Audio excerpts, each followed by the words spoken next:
responsible environment that spells care. We were going to introduce Patsy first. So Patsy, I'm going to give you the clicker. Got your microphone. You're going to have your hands full, girl. All right. So the slides are up there. Introduce yourself, who you're representing, and tell us your story.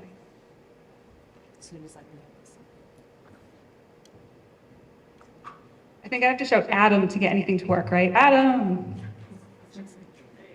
We got it. I think we got it. Did we? Yes. Okay. So thank you for being here. My name's Patsy Marchant. I was born on the Cape many years ago.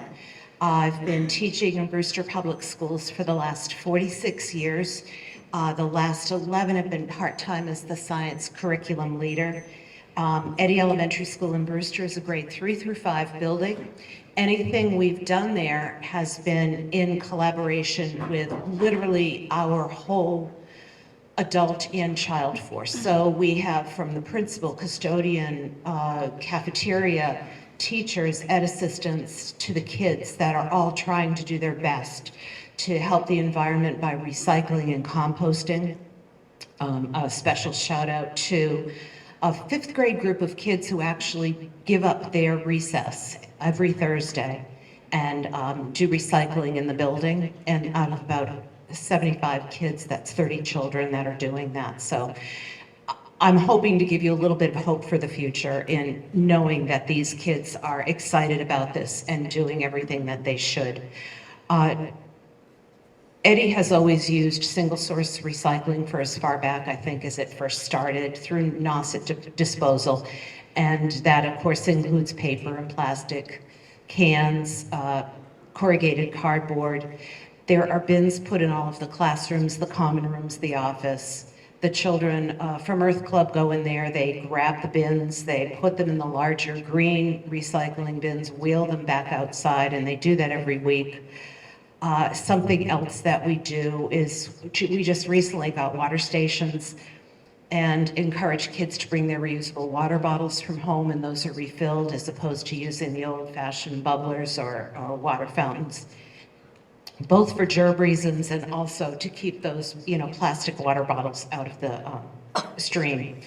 In the cafeteria, of course, we're still using trays and silverware that are washed and reused. So the trays have, little compartments on them, so it makes it a little bit better. I know in the past there was a school in our district that was using actually styrofoam trays. So hopefully they are no longer doing that. I'm not sure what the other schools are doing. The most recent thing we've started was composting. So a few years ago, I had, we looked into, well, first before that, there was another woman who used to work at in our building who wanted to do composting. And we ended up bringing the kids' leftover foods and compostable materials to a pig farm. She would haul it there in the back of her car, God bless her, 250 kids worth of food. And, but then we found out the pig farm was illegal, so we couldn't do that anymore. Then she started bringing it to someone who was doing some sort of pig rescue, I want to say in the Eastham area, but I'm not too sure. And then COVID came and everything came to a screeching halt. We did look into getting a commercial composter, biodigester, I think it was called. Remember, my science is grade 3, 4, 5, so I apologize if I don't know the exact terms for some of these. We filled out grants and we worked for months and months on this with the DPW in Brewster, only to find out really we couldn't get it because it was a limited grant. We were only allowed one per town. And it was a lot of work that went to naught, unfortunately, other than to open our eyes that this is something we really couldn't do. So after COVID, I said, we need to get this started again. Let's see what we can do about it. I called the Brewster DPW. They were kind enough to refer me to Meg Morris, who's the chairperson of the recycling committee and is here today in Brewster. And she's so much more than that. She's just a wealth of information. We hooked up many, many times, did a lot of emailing, a lot of talking, to the point where she finally came into the building. We trained the kids on how to compost. One of the husbands of the cafeteria staff actually built us a little composting bin where you put stuff and, reusable stuff goes here, compostable stuff goes there. And that continues now. We're into our second year. Our Earth Club also just does an amazing job. They have now turned into the trainers. So they are the ones who will stand there and say, no, no, no, you've got to put this here. And being the older fifth graders in the building, you can imagine how much they really enjoy bossing the little kids around. It's really, really great for them, but it's good. It empowers them. They get mortified when they see things happening that shouldn't be happening. Took them to the beach the other day. They found a couple of bottle caps. They were like, this is ridiculous. Nobody should be throwing this here. That's our hope for the future. I never noticed that as a kid. Our dump as a kid in Yarmouth was you just backed up to a pile of trash and you threw it on the pile and left, and they're mortified to hear that. So I think we have a lot to look forward to in what that generation is going to end up bringing to the Cape and to our world in general. They're very, very open to it. They take it as a matter of fact. It's something we need to do. And one last thing, not really much to do with recycling, but I've got to give a shout out to them. We collect old Christmas containers, mugs, whatever, and we're reusing them, and then get greens from around our building. We make Christmas like centerpieces, and sell them for $5 to any unwitting soul that walks into our building or picks up their children at the end of the day. Last year, we actually made over $400 selling them. And these were kids out on the sidewalk, touting, buy these, it's going to the Earth Club. And we ended up buying a recycling bin for the Brewster Whitecaps field over at Stony Brook. So there's the positive message. And we are only going to get better in the future.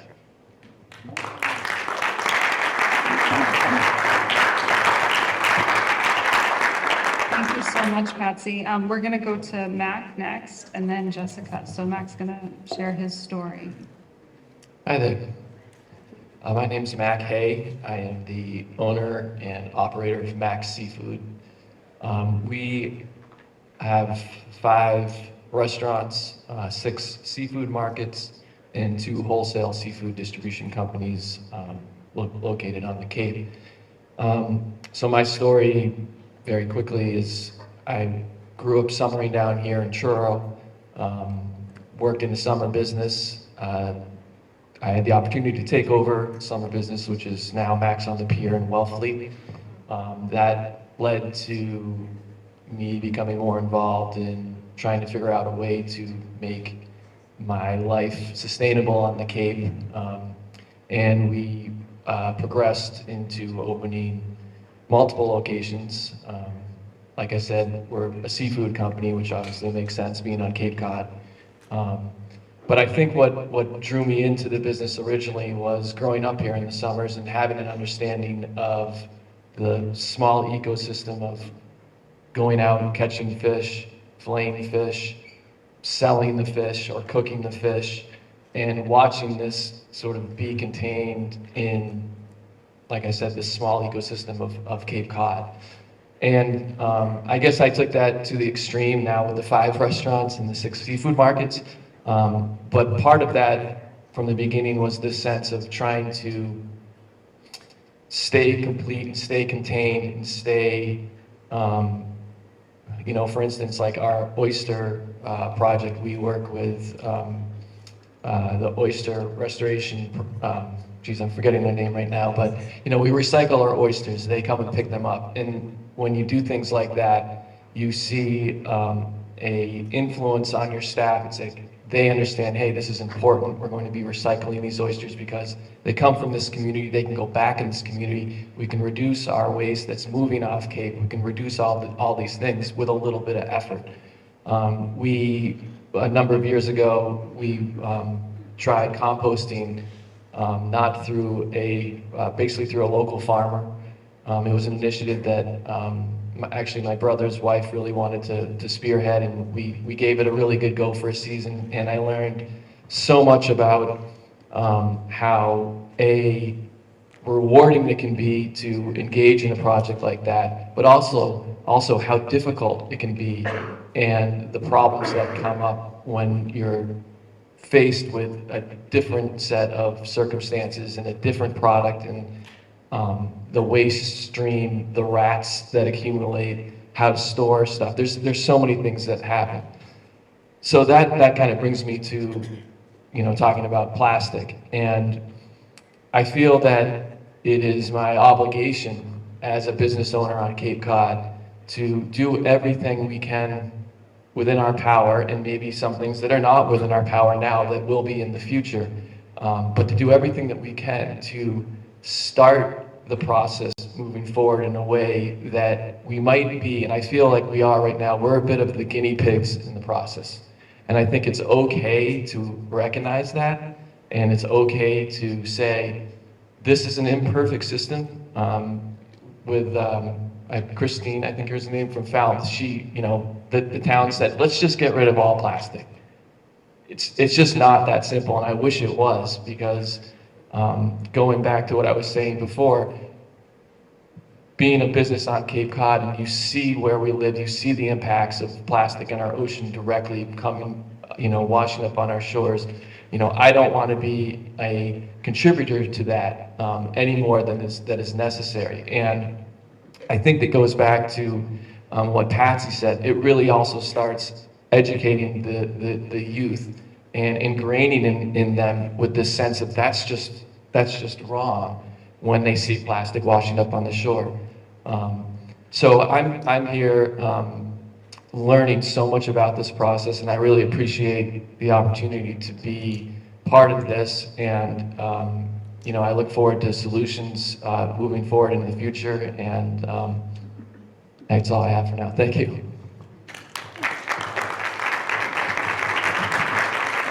Thank you. The floor is yours, Jessica. Good morning. What a lively bunch. Come on. Hold on. Let me warm them up for you for a quick second. How many of you are in or related to food service in your work? Okay. How many of you eat food? Okay, cool. Good morning. Hi, everyone. My name is Jessica Mason. I'm the founder of Island Eats MV. We are a reusable takeout container system on Martha's Vineyard. My background is that I've been in the field of social innovation and social entrepreneurship for many, many years. Most recently, I was the executive director of a national nonprofit focused on cultivating cooperatively owned businesses, so businesses that are owned by their communities and their workers. In my side time, or off time, or whatever you say when you have multiple jobs and children and a life, I noticed that we had a lot of trash on our island, and particularly in the summer when we are, as you all know, inundated with seasonal visitors. And that really bothered me, and I wanted to do something about it. And I learned about a model of reuse that really harkens back to the days when we had reusable glass containers, right? Reusable milk bottles. So this is a model that's happened in the past and that is now being adopted all around the world, particularly in Europe, particularly in Australasia, and fairly effectively. And when Christine mentioned earlier McDonald's and sort of, what are the regulations we could impose on McDonald's, I will tell you that McDonald's in France now uses reusables. So the idea that we couldn't ask McDonald's to do something here, they should look to their peers in France where they've been regulated and have to use reusables. So I looked at Martha's Vineyard and I saw all this trash building up and I thought that someone needed to do something. And I heard about these reuse systems. And so I started to go around and talk about them. And I would tell anyone who would listen, like, oh my gosh, did you know there are these things, it's kind of like the milk bottle systems, but there are these containers and you borrow them just like a library and then you eat from them and when you're done you return them and it's like the coolest thing and we should totally have that here. And I kept waiting for someone to say, that's incredible. Oh, I'm gonna go out and build that. And shockingly, no one ever volunteered to build it. So after about 6 months of really trying my darndest to convince people that they should build this on the vineyard, I decided I would just do it myself. It started out as a side hustle. I was still working in my other nonprofit job and has now become the thing that I do. So Island Eats I can't really see the slides from here, but Island Eats is a circular reuse system. So we have 2 sizes of bowls and 2 sizes of cups that we provide to food service partners on Martha's Vineyard.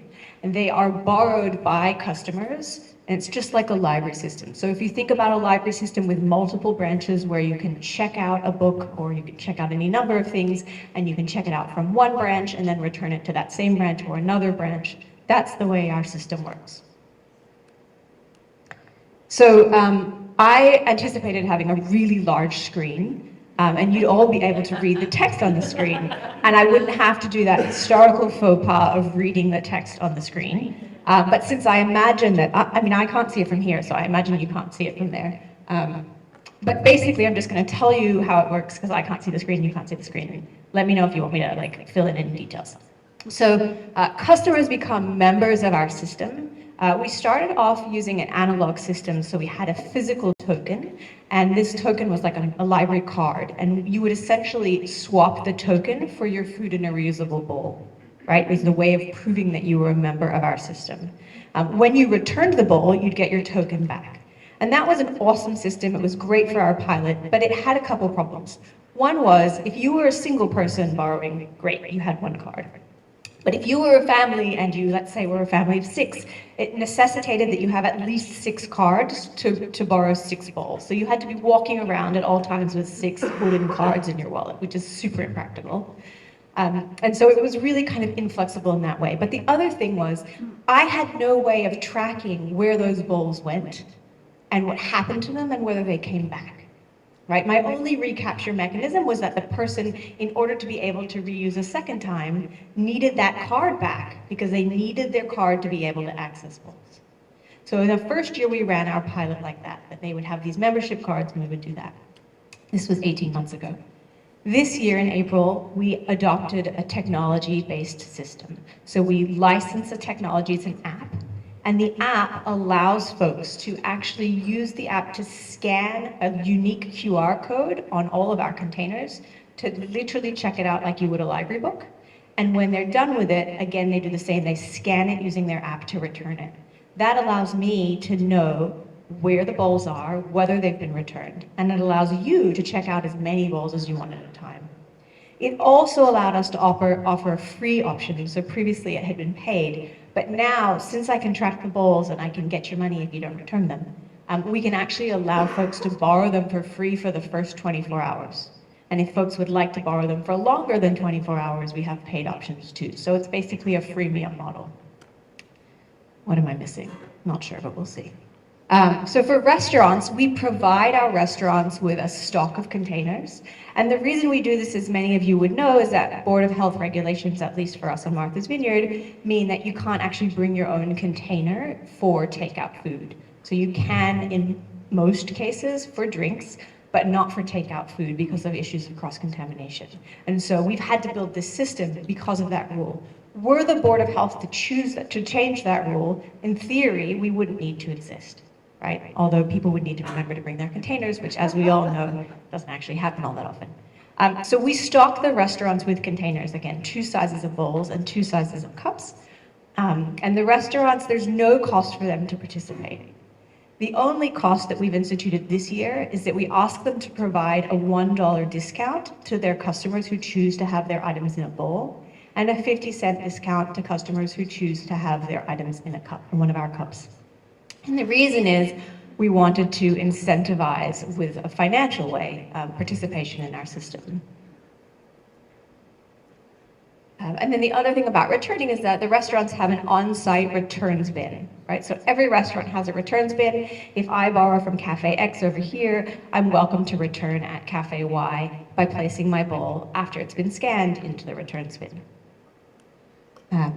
We have 20 restaurants as of this past Tuesday, and 21 as of this coming Friday, but don't tell anyone, it's a big secret, obviously. And that's in 18 months. So in the first 18 months, we started our pilot with 5 restaurants. We actually I was originally, I say we a lot, it's just me. But it makes me feel like there's more of us, and it's not just all my skin in the game. So I started with 5 restaurants. At the beginning of our pilot, the intent was originally to have 2. We quickly grew to 12 restaurants. And now 18 months later, we have 20 participating restaurants, and like I said, 21 on Friday. We have over 365 customers signed up to use our system on a mix of the free and paid plans. And we've saved, by my count, over 3,000 single-use containers from landfill. And also there are some stats on the sort of CO2 and water that we've saved on the screen, which I haven't memorized and I can't see from here. So if you have eyeglasses on and can see the stats, you can see how lovely they are. I can't tell you how lovely they are from here. But we are tracking our impact, and we can do that because of the technology we use. It allows us to track individual level impact. So if you, customer, are an Island Eats member, you can open your app and see your individual level environmental impact. On the back end, I can see restaurant level environmental impact, so I can tell a restaurant what their impact is. And I can see system-wide impact, how all of our 20 restaurants and all of our 365 customers are doing together. And I'll stop there. Fantastic, thank you.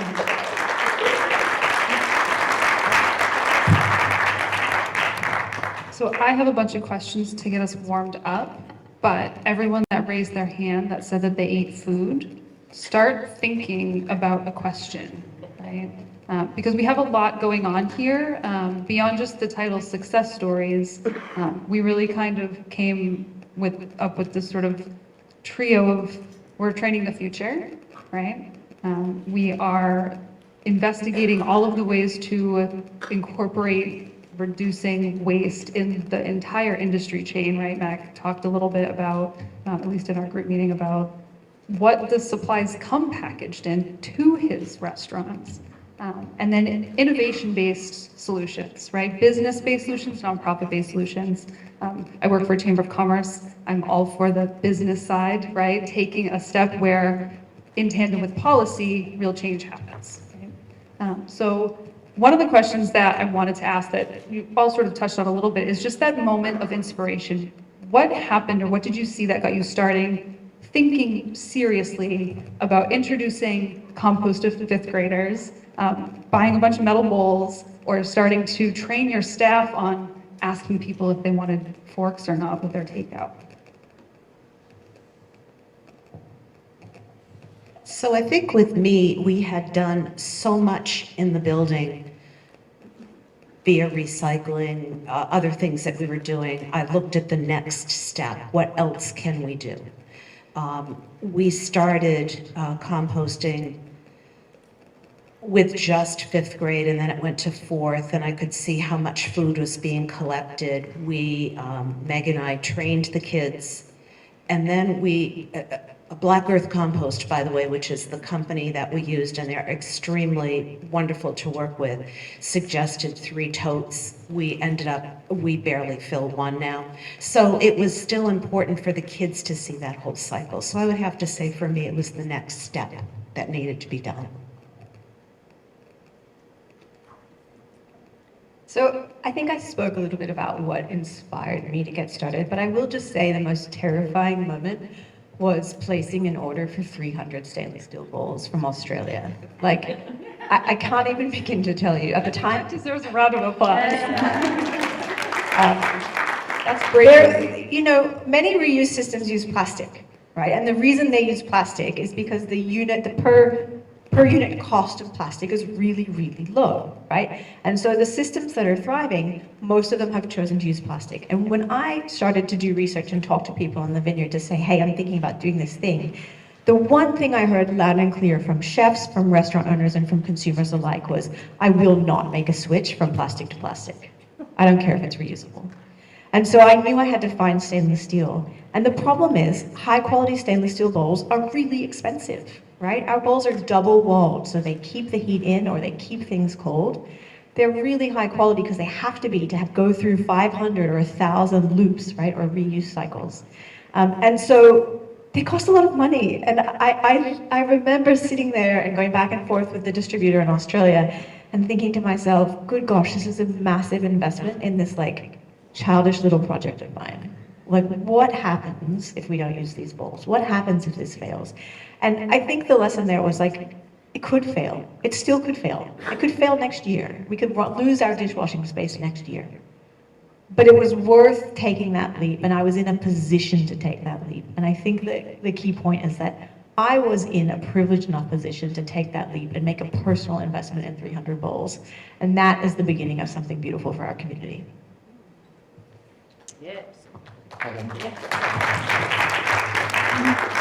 I think the approach that I've always taken with operating my business was this holistic approach, and I think understanding where the fish comes from, processing the fish, selling the fish, it sort of led me to, well, how can we make a step in these smaller things? But I would say that really what pushed me over the edge was my daughters. I have two daughters who are now 20 and 19, but about 8 years ago, one of them started a little campaign called Sip, Don't Suck, or Skip the Straw.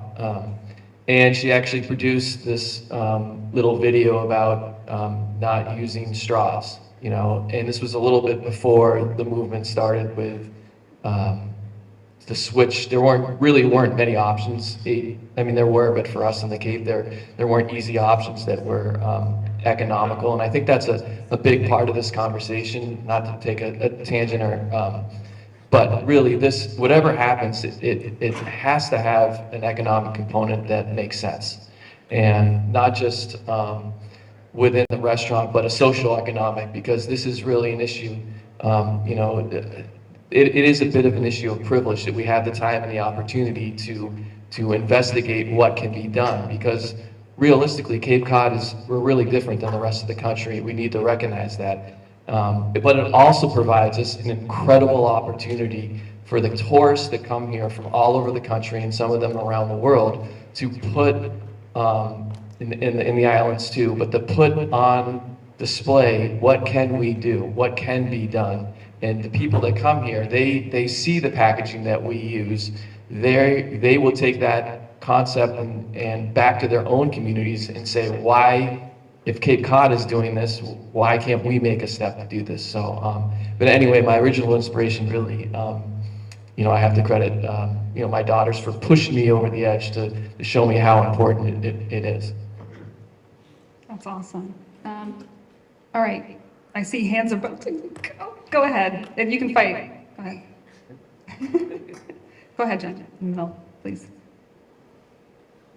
Oh, a question for Mac. I imagine in your fish shop, your seafood shops, you're selling prepared soup and so forth that either you're preparing yourself or another vendor is and you're doing it. And I imagine they've been historically in these plastic containers that we all use. Have you been able to find an alternative to that meets the requirements of shelf life and so forth?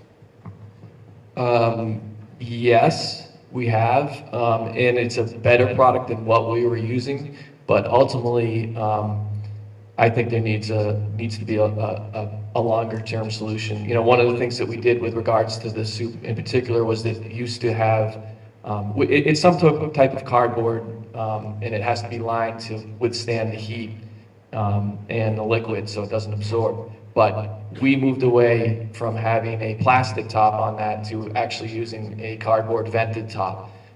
Which was it's a much more expensive move at the time. It's become less expensive over time, but things like that, making incremental steps are things that we've already done. No, you know, some actually personal resistance, not resistance, but concern about that is when I go to the seafood shop and if I want to, you know, they sell like soup or coleslaw or whatever in these containers. I kind of like to see it. Is that an issue that you deal with? That it's not as Yes. different from customers. Yes. Well, you know, this gets into branding and marketing. Take our cornbread, for instance. We have cornbread in our markets, and if you're going to show what your cornbread looks like so people will buy it, how do you do that without using a plastic container? You can wrap it in plastic, which you're still using plastic wrap, which might be, you know, not as bad, but you're bringing up a point that I don't have the answer to. I mean, if we could somehow develop a product that you could see through that wasn't plastic, then, you know, one of us would be a billionaire. But, you know, I think this is part of the conversation that needs to happen, because it is important. You want to see what you're buying. And it's a little overwhelming, honestly, because you can take any item in any of our markets or restaurants and ask the same question, and there isn't one great answer right now. And that's what I was saying before. This is really about a process of taking one step at a time. Yeah, John. Two quick anecdotes that also respond to that. When I first started going around to the restaurants and asking them what was important to them if they were going to buy into the system, and they were super skeptical, what would they need? And one thing I heard loud and clear from the chefs was that I want my customers to see the food I make for them. And so all the solutions we were looking at were not see-through lids. And the bowls that we were buying did not come with seafood lids that were appropriate. We can get asterisks, we can talk about why that was later. I had to go out and find another type of lid and find a different vendor and get that vendor to produce another lid that's transparent. It's made of silicone that you can see through so that you can see the food in the bowl. That was really important in our system. So I hear you on the need to see the food. The second thing I would say, depending on your volume in any establishment, we see some folks on the island who are doing their soups in large mason jars. And they often will charge for the say like $1 for the mason jar, and they get the $1 back if they return the mason jar, and if not, they have a new mason jar. It allows them to see. It's also reusable packaging, and some of these stores or establishments have started their own basically their own reuse programs within the store, right, rather than kind of an island-wide or Cape-wide system. Hi. I'm wondering, for Jessica, you talked about the regulations, the Board of Health regulations, and also the McDonald's thing in France. And I just wondered if there are things that we have, regulations that we have here, that they don't have maybe in France, that are affecting that progress of these types of things, if you have had any knowledge or know about those things. And also, I'm just wondering if anybody knows, are these health regulations like that and other regulations that we have kind of across the board, are we kind of over-regulated at this point for some of these things like health, safety, liability, and has anyone addressed that side of things? So I'm going to try and hold both of your questions and remember them both in order. So the first one is, whether there are regulations that exist here that are holding us back and impeding our ability to make the progress that we're seeing elsewhere. I'm going to say I don't know, and we have a problem in this country with an extremely strong lobby from the petrochemicals industry. And whether or not we have legislation that's prohibiting the progress we'd like to see, we certainly have very strong forces that are pushing us away from the progress we'd like to see. So even at the local level, when you start to think about pushing certain legislation, we run into backlash directly from large industry and lobbying, but also indirectly through the supply chain, which is what Mac has been talking about. The available packaging is limited right now because of the efforts of a very small number of corporates to retain their market share with these materials that are particularly dangerous for our environment. So I think whether or not it's like laws that are on the books yet or not, there's a context and a climate in which we're fighting that is really, we're fighting corporate titans, right? And that's really hard to do. That was the first question. I was really passionate about that one, and so I forgot the second one. Overregulation. I'm not best placed to answer this question. I think our folks, like our colleagues from DPH, are probably the best place to answer the question. I think what we see is that there is a legitimate concern about contamination. And we see, when I go and part of the way our system works is that we commercially wash and sanitize the bowls and the cups for our restaurant partners for a number of reasons, one of which is some of them don't have dishwashers because of wastewater regulations and all sorts of things. So I go to the restaurants both to supply them with the clean containers, but also to pick up the dirty ones and take them away. And when I do that, I'm always chatting with them. And let me tell you what I hear so often. They're like, we are thrilled that folks are bringing in their own cups for coffee and tea. You know what we hate? When folks come in and they say, hey, I'd like a coffee in my mug, please. Would you mind just washing it out? I didn't get a chance to wash out the coffee from 2 weeks ago. And I think also there's like, you know, some Halloween candy stuck in the bottom. If you could just give it a quick wash, right? So there is a real contamination risk, because I think we think that when folks bring their own containers, they're bringing these perfectly washed and sanitized containers into the restaurant. And let me tell you from experience, they are not. Right? So I do think there's a contamination risk. I don't necessarily think that there aren't other ways that we could solve that. For example, what if restaurants had sanitation stations, front of house, that folks could sanitize their containers before they were passed to the staff to fill with their food? I don't know whether that's practical or not, but there are a number of ideas like that that we could explore that are alternatives to our current system. I dream of the day in which Island Eats doesn't have to exist. We are out of business because the regulation and the environment has changed such that folks can bring their own containers and are bringing their own containers. But if we only get the can bring their own containers, that doesn't address the are bringing, right? Folks can bring their own coffee mugs now. What percentage of people bring their own coffee mugs to your establishments? 5%? 10%? Right? So we have a very long future of needing to continue to provide these options for folks, regardless of whether we're over-legislated or not. Thank you. Other questions? Hi. First, just to thank you all. Fantastic presentations and so fascinating, and congratulations on everything you're doing. Patsy, instilling that value in young people is so important. Jessica, I was wondering, with the restaurants, it sounds like your containers are fairly sizable. Like, had you had any pushback from the restaurant owners about storing these things? Because they have to have other takeout products as well, right? For people who are not members of your business. So Yeah, so here I think is the sort of overall way I'm approaching this, which influences the way we roll this out. If I had solved for all the problems from day one, I would have said we're not going to do it. And I have to solve for little problems as we go. How are we going to store huge quantities of these containers that absolutely take up more space, right? I have one of our cups here today, and I'm happy to show you afterwards. When they stack together, there's about this much space from cup to cup, right? Think of normal cups, they stack, they're like this, right? So they absolutely take up more space. I can't think today about what we're going to do when the volume is such that I need to give, 400 cups or 400 bowls to a restaurant at a given time. We're going to have to solve that down the line, because otherwise we would never do this. So what happens today is that I give them a very small amount of containers, depending on what they can store. And I kind of work that out with them.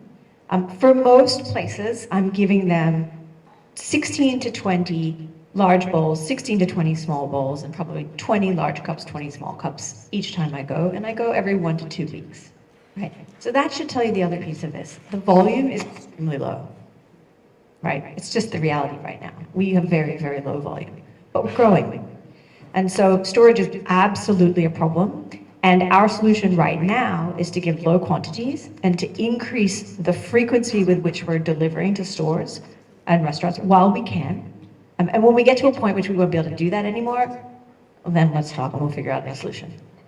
And Mac, can you talk a little bit about capacity in that regard too? Yeah, I think that this raises a good point about the logistics of all these things. The reality of the restaurant kitchen and how it performs when it's very busy, and that's really what restaurants do. They have a very small amount of time to perform at their peak volume.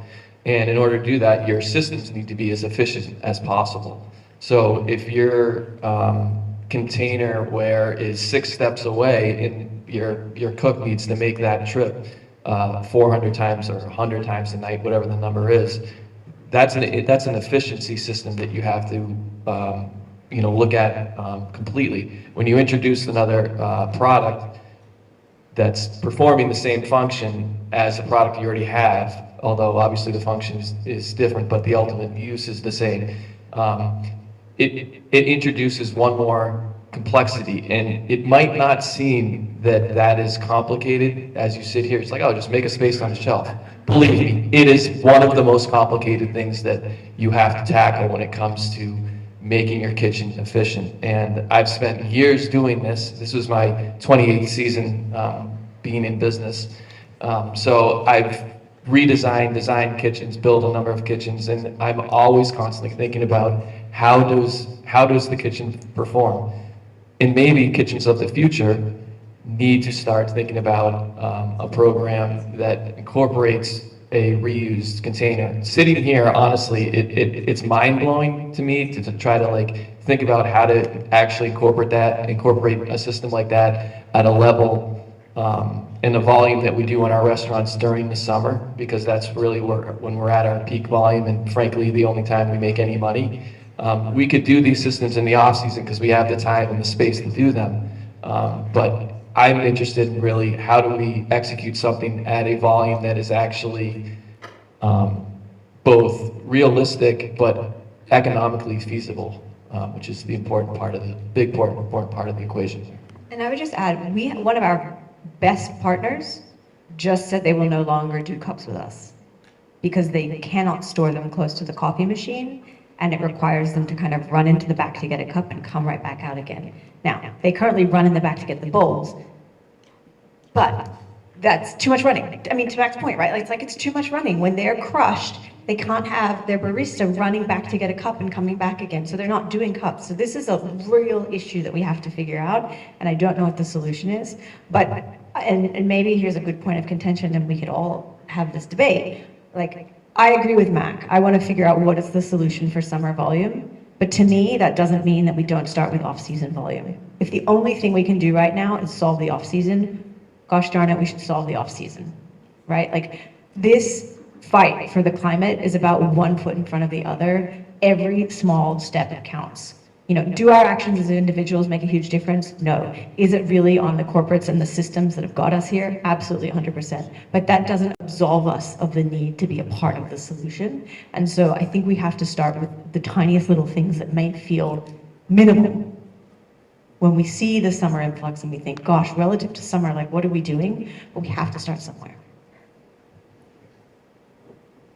We've got a whole bunch of questions. Great. Thank you. Jessica, two things. One, can you clone yourself and come to Falmouth? Please. And number two, how are you making money with this? I'm so glad you asked that question. Should cloning technology become available, I would be happy to clone myself. I've spoken with folks in Falmouth and folks in Nantucket. Personally, I'm interested in doing this in my community. I don't have the bandwidth to do it further, but I'm certainly happy to share what we're doing with others and have them replicate it. We are a nonprofit. We are funded in a number of ways. So one is that we have this freemium model, so that's free, but if you want longer, if you want to borrow the bowls for longer, you pay. My aspiration is that it's about 80-20, 80% of people on the free model, 20% of people on the paid model. We're not there. Hopefully we will get there. A second stream of revenue is from late and lost fees. So for every day that someone's late returning, they're charged $1 a day. It's not a big part of our revenue, but it certainly covers some of our costs. And the last part currently is through grants and individual philanthropy. We were a recipient of one of Mass DEP's microgrants. We've been a recipient of the, the waste reduction grants that come from DPH that go to the municipalities, and then the municipalities can give them out to folks in town. So we have some grant-based funding, and then we have individual philanthropy that has really stepped up. The path to sustainability is through this 80-20 model, but it's going to take us a number of years to get there. If you get the microphone, you get to ask a question. Hi, this is for Patsy. I can't say enough about how much I applaud you getting the younger generation excited. It's just wonderful.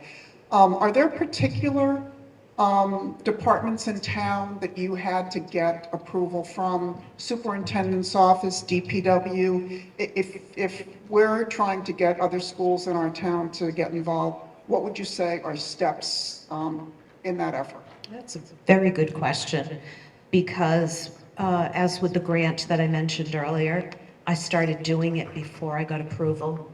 And that's what created the explosion of, no, you can't do this stuff. I would definitely go through the DPW, see if they could refer me to recycling in the town, which is what I did. Then the principal is sort of part of that at the beginning too, to say, look, this is what we would like to do. And they clear it with the superintendent. So it's sort of a multi-pronged attack to start with, you know, to do some research on my own. And again, it's not just me, it's a lot of people in the school, to find out what's available, to go to the principal, to say this is what we can do.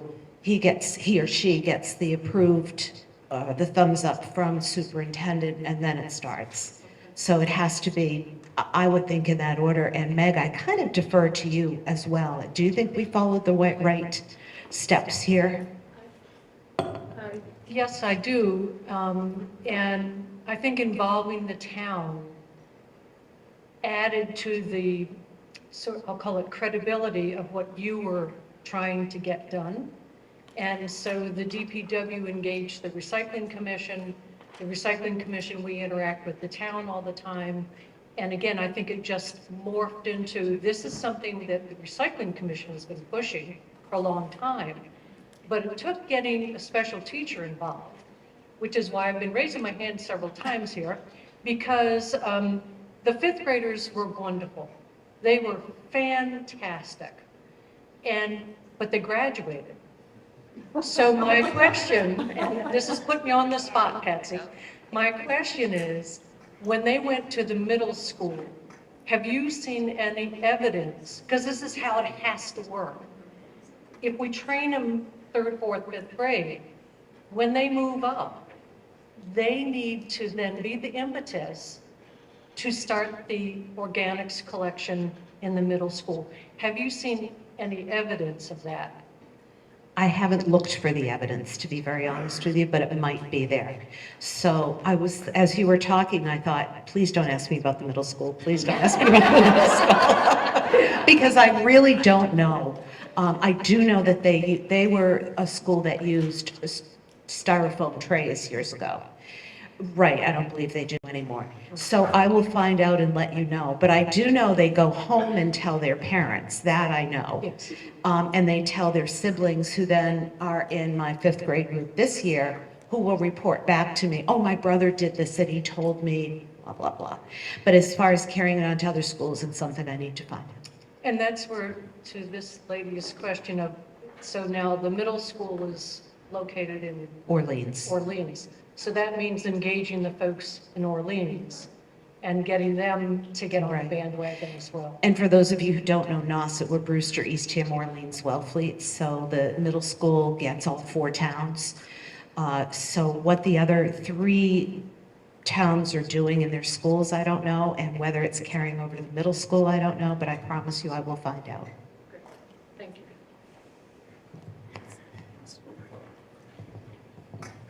Thank you. For Patsy, I'm with Sustainable Plymouth. We have an educational working group that's in the schools doing some good things. We had some of the schools do recycling audits. The problem we're running into is that currently the town only, the schools only recycle cardboard. The issue is that at the transfer station, the unions and the DPW don't want to get in the business of taking single stream recycling and trying to put it in all the different bins. So I'm wondering if that's a problem that was in your program and how you addressed that. It isn't, because we, and this isn't a plug, but we use Nauset disposal, and Nauset takes single stream. So once we get it in the bins, it's not our problem, because we know we hope certainly that they're going to deal with dividing it up. I haven't heard anything back from the town transfer station. So it might be on a town level more than a school level, because I know that we're able to do, as I said, paper, plastic, metal as well. One other thing, in Plymouth, our public health director did approve people bringing their own containers to restaurants, etc. The problem is getting the public to be comfortable with doing that. People seem to feel a little embarrassed and uncomfortable bringing in a container. So it's a marketing thing. Very, very interesting. And Meg, I see you wanting to say something. No, the difference is the school has a separate contract for recyclables and trash collection. They don't bring their materials into our transfer station. So that's why they can do it. Thank you. We'll take maybe one more question, and then because I have a podium, I get to ask the last question. This is a question for the schools, for your school. Has the initiative of food waste separation and composting moved its way up to the parents and home? Is there a program to encourage that, home composting? There isn't actually, but I will say when I talk to my 5th grade students, because I teach 4 classes in that one day as well, and I will say, how many of you know what a compost bin is, or how many of you compost at home?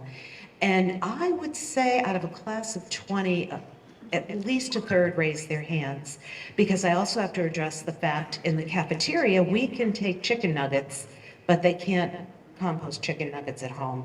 So I don't know how many people may have actually, I'm sorry, I started it because we're doing it. I'm not sure of that. Okay, there's been a riot in the crowd for one more question. I don't need the microphone, I'm sorry. I'm from Provincetown, and I think like the Vineyard, you have that incredible swing from year-round to summer visitors. 2 questions. One is for Jessica. One is, in your program, have you looked at high-volume takeout establishments like delis and lunch places and that sort of thing versus restaurants that do takeout meals? And the second question, what percentage of your progress, which is impressive by the way, Thank you. is related to year-rounders versus visitors, and how have visitors bought into it? Okay, so first question, I neglected, it was probably on my slides, but you couldn't see it, I couldn't see it, to tell you that we operate with cafes, restaurants, and markets. So that includes fish markets, and then the MDY food co-op, for example, with bulk goods, what have you. So actually, most of our establishments are not restaurants in the sense of like, get a proper meal. They tend to be more sort of cafe takeout establishments. They are high volume places, but again, we Islandeeds are not doing high volume, right? They're doing high volume. The percentage of their volume that we're doing is infinitesimal. Where I would say the rubber really hits the road and things get really complicated is that one of the ways that our businesses deal with the influx of seasonal visitors is with grab and go. And we cannot really do grab and go because the restaurant doesn't know at the beginning of the day how many folks who walk in are going to be Island Eats members and what they're going to order, right? So they can't pre-package in our bowls, and that's a huge issue and a stumbling block that we haven't got around. One of our restaurants, not a restaurant, one of our sort of a food market prepared foods places, for now, will make grab-and-go items on demand for Island Eats members. So they have salads in the pre-prepared salads in the grab-and-go case, but if you're an Island Eats member, they will make you a fresh salad in an Island Eats bowl, right? Which our members are like, oh, that's fresh salad. Like it hasn't been sitting there for over an hour, God forbid, right? But they can do that because the volume's so low. But the minute we actually get to volume, they're not going to be able to do that anymore. We're going to have a real problem. So that is something that we need to figure out, and I welcome all of your take on figuring that out. Forgive me, the second half of your question was? No, that's it. That's great. Okay. Awesome, thank you. So I encourage everyone to engage with our panelists to ruin their lunch as much as possible, and get them to answer all your questions, get their contacts, whatever. Because there's a lot of incredible things going on here. I'm sure that people sitting in the audience also have ideas, have accomplishments, have done some of this work as well. So one of the things that I said, we had a really nice, intense hour-long conversation with just like 5 of us, and this could go on for a couple of weeks, maybe, Jill. She's like, just literally like avoided eye contact with me. But one of the things that came up, there were a lot of really incredible little tiny nuggets, little stories. And one of the things I wanted to invite all three of you to answer is a surprising failure like the pig farm, or a surprising success that has just stuck with you, and either, because we learn from our failures, but we also thrive and get energy from our successes. So I wanted to give you the floor for that to leave us. And then Jill's gonna be our sort of usher into a break. So. I would say a surprising success is the way our staff reacts to an initiative, like either posting or switching our packaging, which are the biggest things that we've done to see the staff swell up and just completely get behind it. And that is something that you can't really necessarily anticipate, but people that they actually come forward and come out of their shell when it's something that aligns with what they believe in. So that's really a rewarding thing, and frankly, it has to happen. If you don't have your staff behind what you're trying to do, it's not going to happen. So that was a very positive thing. So one surprise that I think you all are going to be like, why is this surprising to you, Jessica, is how hard it is to get this funded. So in my prior jobs, I wrote grants, multi-million-dollar grants, and was successful in getting these grants for the work I was doing. And for Island Eats, I've written a number of grant applications for like $10,000 and have been consistently rejected. And I think people just don't see this as a priority issue for philanthropic funding. Like, it's just not proximate enough given our housing crisis, given our need for our food pantry, given the other needs we have. It just feels too far away for people to spend their philanthropic money on right now. And that's really hard, and it's a big surprise. The second surprise is that I really thought it would be hard to get the restaurants and easy to get the customers, and it is absolutely the reverse. It has been really it has been easier to get the restaurants, and it is like pulling teeth to get the customers. It is a free program. It is, yes, it requires a slight change of behavior, but it is free to them. It is good, better for them, better for the island, better for the planet. And it's impossible to get them to be a part of this. And for folks who are a part of it, they forget they're a part of it, and they go and order their takeout, and then they see me the next day, and oh my God, I had this great soup at Little House. And I was like, oh, did you get an Island Eats bowl? Oh, I forgot. And to me, I'm like, how could you possibly forget? But you forget because you're human, and so that's been really challenging. And for me, I would have to say I can pinpoint one time in particular where at the beginning of recess, all of my Earth Club members come to the science lab where I am, and I remind them, where to pick up, and they have gloves because they'll pull out, cellophane from the recycle bins and anything that doesn't belong. One day I had a meeting, completely forgot about recycling, completely forgot about my fifth graders, only to find out that they came to the room, they didn't see me there and said, well, let's just do this. And they went down and they did everything on their own. They didn't need me. And that definitely was something that'll stay with me. Thank you all very much. And Katie, real quick, super quick, it's not a question, but more of a comment. I know. Leading into lunch, I wanted to say, looking collaboratively at these things, whether it be a buying group working through infrastructure with municipalities or towns coming together. This is more a question for Max. I'm going to follow up later. I'd love to hear everyone's comments and their experiences moving forward about working together as a group to find those solutions and learn from each other in these leaders in the industries. Because I can imagine it's hard to do things as an individual, and I'd love to hear from each of you moving forward about your peers and how you've been able to collaborate and any barriers and successes moving forward. But moving into lunch, I'd just like to... And those are the things we're going to talk about at lunch, right? Yeah. Super. Thanks, Adam. Okay, just a couple of quick things, because I know you've been sitting for a long time and you probably want a break. But first of all, I wanted to say thank you to our amazing panelists and presenters so far. Thank you so much to Katie Atchison, and Greta's been taking some photos, so both of them for their involvement from the Cape Cod Chamber of Commerce. I wanted to acknowledge that the support that we've received over the years and involvement from the local chambers of commerce, and just a call out to Mary Vilbon, who is here from Yarmouth, who served on our board for many years. We are so grateful.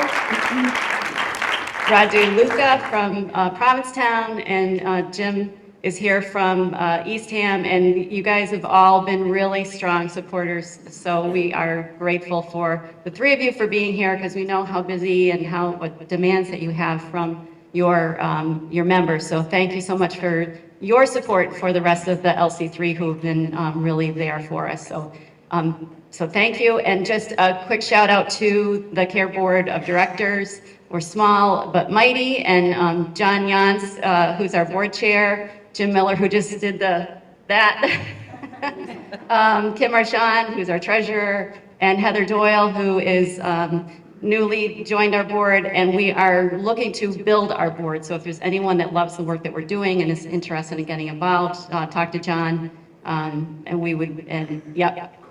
So anyway, thank you so much. 15 minutes, please be back here at 11:15, because we've got a whole lot more to go, so thank you.